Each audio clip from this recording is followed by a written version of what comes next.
दोस्तों बहुत दिनों बाद फिर से हाजिर हुआ आप लोगों के सामने एक नई सक्सेस स्टोरी लेकर के।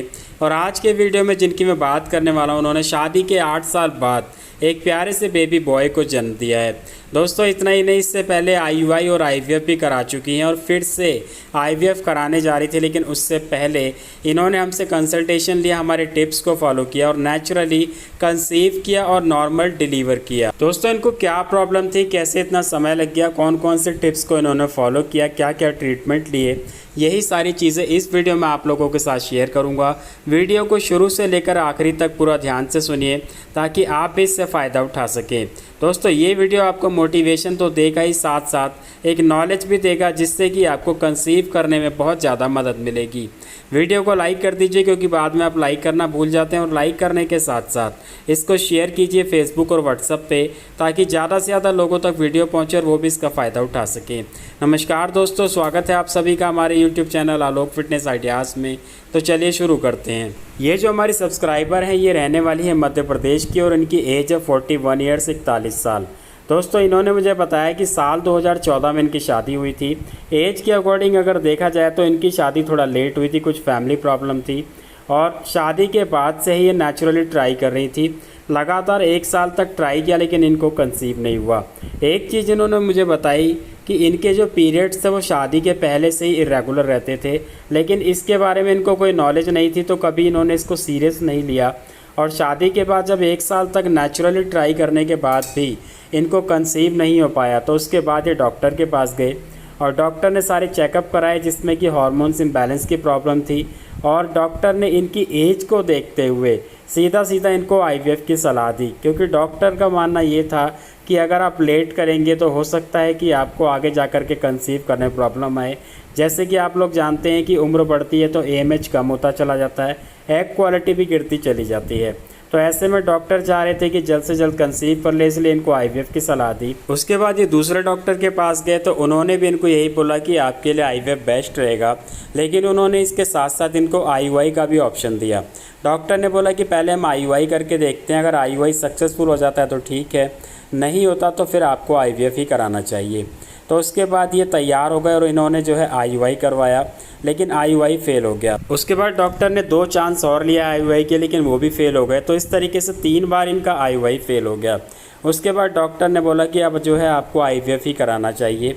उसके बाद ये आईवीएफ के लिए भी तैयार थे क्योंकि इनके पास पैसों की कोई प्रॉब्लम नहीं थी।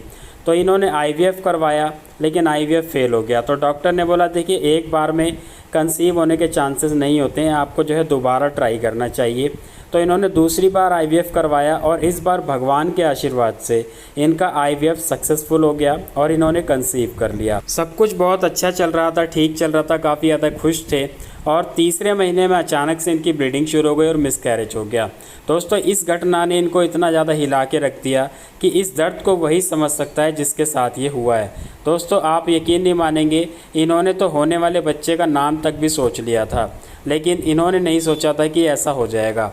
उसके बाद क्या हुआ कि डॉक्टर ने इनको फिर से आईवीएफ करने के लिए सजेस्ट किया, लेकिन ये मेंटली और फिज़िकली दोनों तरीके से तैयार नहीं थे।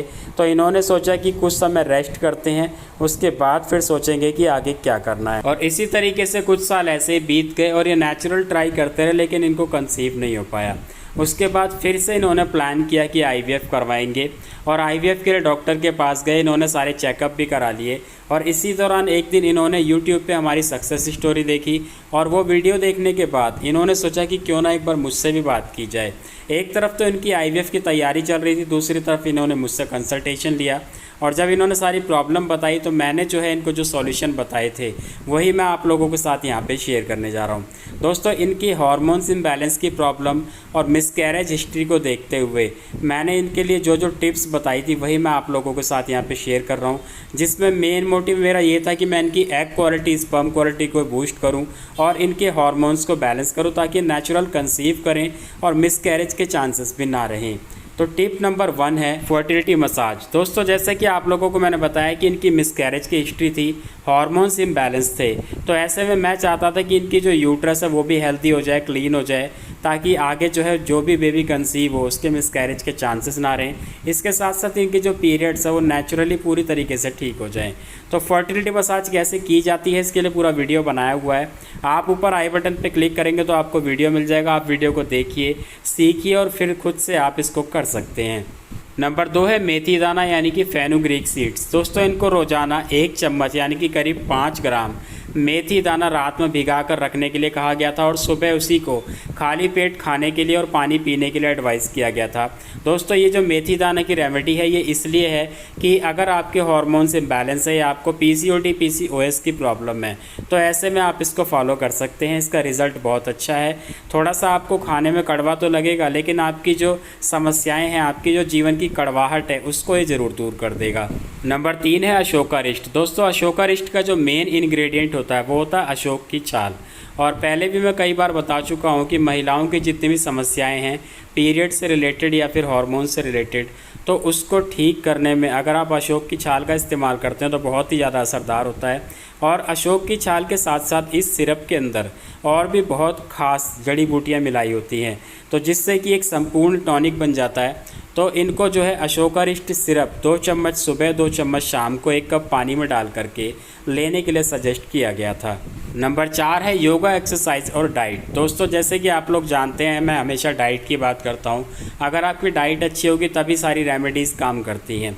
तो डाइट में आपको हमेशा ये ध्यान रखना है कि लो कार्बोहाइड्रेट, हाई प्रोटीन और लो फैट डाइट आपको फॉलो करनी है, जिसमें कि आपको फास्ट फूड, जंक फूड, चीनी या फिर चीनी से बनी हुई चीज़ें या पैकिंग वाले फूड या फिर जो जूस वगैरह आते हैं पैकेट वाले, इन सारी चीज़ों से पूरी तरीके से परहेज करना होता है। घर का बना हुआ शुद्ध खाना खाना होता है। तो एक अच्छी डाइट जब आप फॉलो करते हैं तो कोई भी रेमेडी आप फॉलो करेंगे उसका असर आपको बहुत जल्दी दिखेगा।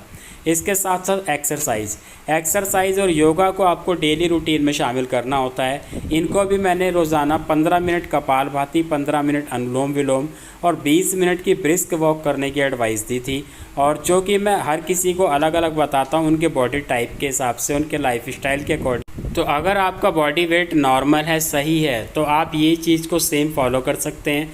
और अगर आपका बॉडी वेट ज़्यादा है तो आपको थोड़ी सी ज़्यादा एक्सरसाइज करनी होगी ताकि इसके साथ साथ आप अपना बॉडी वेट भी कंट्रोल कर सकें। इसके साथ साथ मैंने इनके हस्बैंड के लिए भी 2-3 चीज़ें सजेस्ट की थी, क्योंकि जैसे मैंने आपको बताया इनकी मिसकैरेज की हिस्ट्री थी। तो मिसकैरेज में दोस्तों ज़्यादातर चांसेस ये भी होते हैं कि एग क्वालिटी ख़राब हो या फिर स्पर्म क्वालिटी ख़राब हो, जिसका पता नहीं चल पाता है।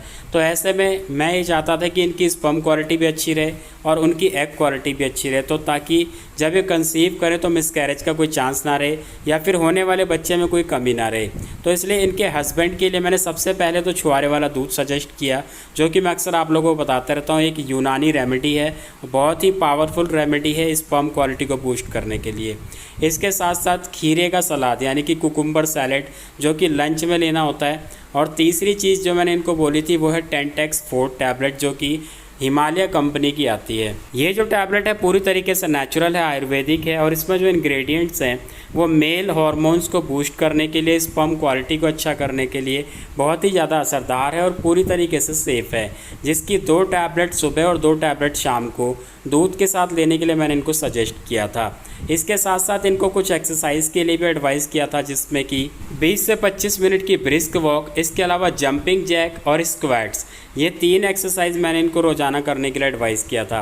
दोस्तों ये जो तीनों एक्सरसाइज हैं ये लोअर बॉडी पार्ट में ब्लड का फ्लो इंक्रीज़ करती हैं, जो कि बहुत ज़्यादा ज़रूरी है मेल की प्रॉब्लम्स को ठीक करने के लिए, क्योंकि हमारे जो टेस्टीज़ होते हैं वहीं पे स्पर्म का प्रोडक्शन होता है, और वहाँ पे जब अच्छा ब्लड फ्लो होगा, फ्रेश ब्लड फ्लो होगा, तो वहाँ पे जो स्पर्म का प्रोडक्शन होगा वो अच्छा होगा, उसकी क्वालिटी अच्छी होगी। इसके साथ साथ मेल हार्मोन्स भी बूस्ट होते हैं। इसके अलावा आप लोगों को एक चीज़ मैं बताना चाहूँगा कि कोई भी पुरुष हो, अगर वो किसी भी तरह का कोई नशा करता है, चाहे तंबाकू है, सिगरेट है, बीड़ी है या फिर शराब का है, या किसी भी तरह का कोई नशा करता है, तो उसकी स्पर्म क्वालिटी ज़रूर ख़राब होगी। तो अगर आप लोग चाहते हैं कि आपके हस्बैंड की स्पर्म क्वालिटी अच्छी रहे या फिर ख़राब है तो उसको अच्छा करना चाहते हैं, तो सबसे पहले उनकी इन सारी आदतों पे आपको ध्यान देना होगा। अगर इसमें से कुछ भी है तो उसको छुड़ाने का प्रयास करें।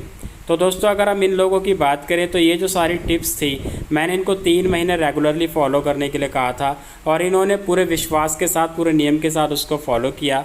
चौथे महीने में इनके पीरियड मिस हो गए और उसके बाद जब इन्होंने प्रेगनेंसी टेस्ट किया तो टेस्ट पॉजिटिव था, और जब इन्होंने प्रेगनेंसी टेस्ट का रिजल्ट देखा तो दोस्तों बहुत ज़्यादा घबराए हुए थे, क्योंकि आप लोग जानते हैं कि इससे पहले जब इन्होंने कंसीव किया तो बहुत ज़्यादा खुश थे, और वो जो खुशी थी इनकी ज़्यादा दिनों की नहीं थी। तो ऐसे में इस बार ये बहुत ज़्यादा डरे हुए थे इस चीज़ को लेकर के, और इन्होंने मुझे जब बताया तो मैंने इनको यही बोला कि देखिए आप घबराइए मत और अपने डॉक्टर के टच में रहिए, क्योंकि कुछ हार्मोन्स के टैबलेट इंजेक्शंस होते हैं जो पूरी प्रेगनेंसी के दौरान चलते हैं, और इस दौरान आपको रेगुलरली चेकअप भी कराना है ताकि आपकी प्रेगनेंसी सेफ़ रहे। और इन्होंने इसी तरीके से जो है डॉक्टर के साथ पूरे टाइम में टच में रहे, इन्होंने सारी चीज़ों को फॉलो किया और नेचुरली इन्होंने डिलीवर भी किया। अभी कुछ दिनों पहले ही इन्होंने एक प्यारे से बेबी बॉय को जन्म दिया है। तो दोस्तों देखा आपने कि लाखों रुपए खर्च करने के बावजूद भी इनको कोई रिज़ल्ट नहीं मिला, और हमारी फ्री की टिप्स से इनको रिज़ल्ट मिल गया। तो आज के वीडियो में इतना ही। उम्मीद है आप लोगों को वीडियो पसंद आया होगा। वीडियो को लाइक कीजिए, ज़्यादा से ज़्यादा शेयर कीजिए। मैं मिलूँगा आपसे अगले वीडियो में, तब तक के लिए अपना ख्याल रखें।